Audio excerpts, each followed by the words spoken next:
They say good things come in small packages. This might be the smallest nation in the Caribbean in terms of both land area and population, but it certainly leaves a big impression. There's 3 things I want to share with you about my recent trip, so welcome to St. Kitts and Nevis.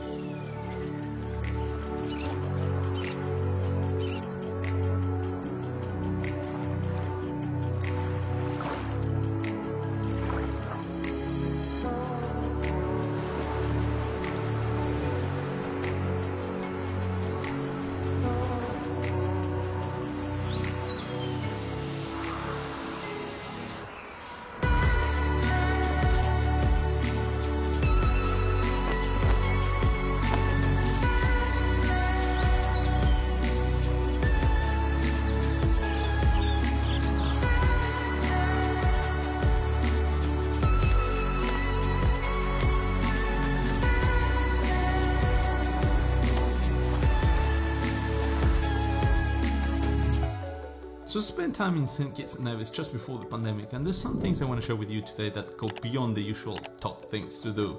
These are really reflections about this place. But before that, it's worth saying that this island is less than 100 kilometers away from St. Martin, and we mentioned in the previous video that tragedy struck in September 2017.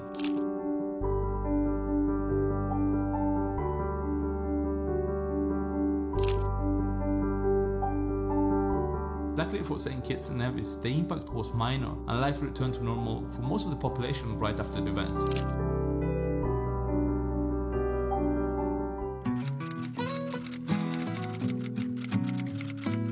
One of the conversation points when talking to locals was the concept of sweetness. The Kittitians and Visions I met at this expression, "we are sweet like the sugarcane." But I was wondering if this was just a random local expression or there was something else behind. So I figured out that they're one of the nicest people I ever met in the Caribbean for real. Very helpful, kind, friendly and humble. They smile very often and they are warm, welcoming people, truly. So I guess they can call themselves sweet because they are indeed sweet people. They have this local expression which is the word for hanging out, chilling on island time, or simply having a good time.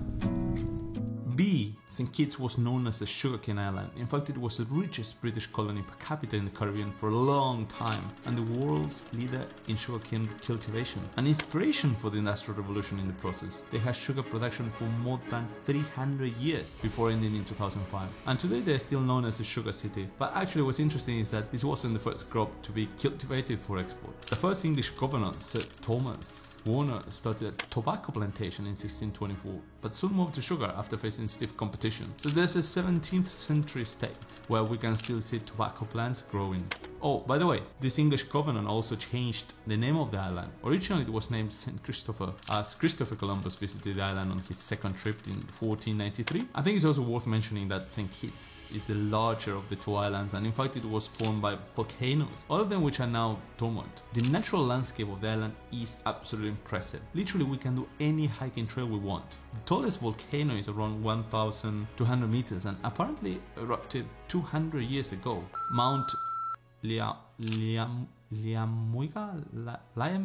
I can't really pronounce it. So the climb takes around 4 to 6 hours, but we didn't really have enough time. If that's the case for you too, then you can try to find it wrong. And I know it's not the same, but at least it can be a good way to get a flavor.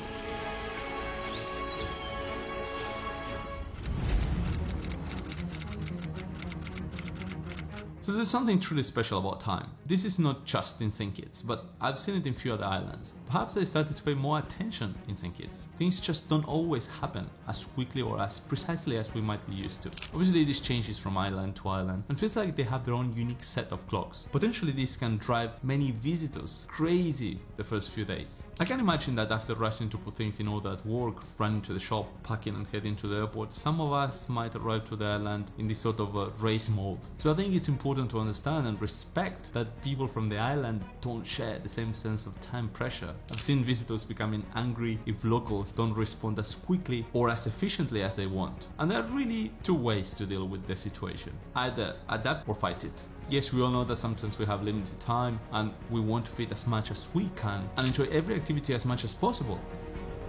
I personally think the best thing is to decompress from Western style living and do nothing the day of our arrival except having something to drink, eat, a little walk around and go to sleep early. That's it. So we should wake up in a much more relaxed mood. Because the truth is that if we arrive tired and stay tired, our holiday won't be very enjoyable and we'll start blaming people for no reason. What worked for me was to find what the time flow was and go with it. Let's say things usually start 10 minutes late, fine. The average close to 20 to 30 minutes, fine as well. Let's go with it. If we instead try to fight the system, everything eventually gets done anyway. Perhaps not in the way we expect, but it eventually happens. I don't recommend it. Because local people are used to impatient tourists, they know how to answer, and they're in a position of power, that's the truth. As one local explained to me, here's how we work. Push, you don't get much. Take it easier, get much more. And this is how we all quickly start saying, no problem. This becomes part of our vocabulary in the island. This is the beginning of a happy time in the Caribbean.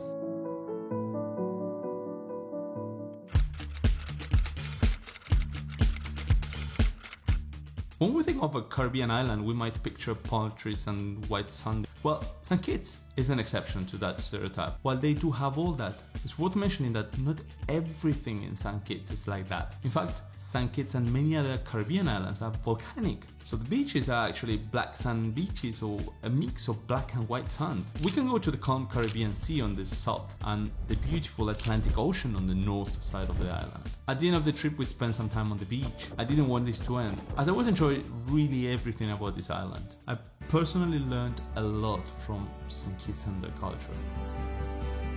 In fact, it reminded me that there's nice people everywhere, even more than we think.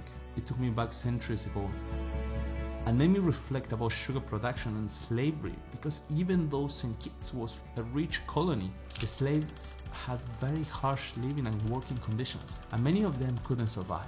This island also reminded me that optimizing time is not always the best choice, and sometimes it can even bring more stress. We have the power to break stereotypes and whatever useless rules that society puts on us, at least for a moment.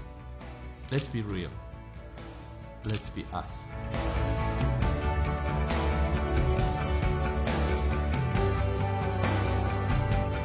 If you like this video, you might also want to check this video over here about 3 things I learned in St. Martin.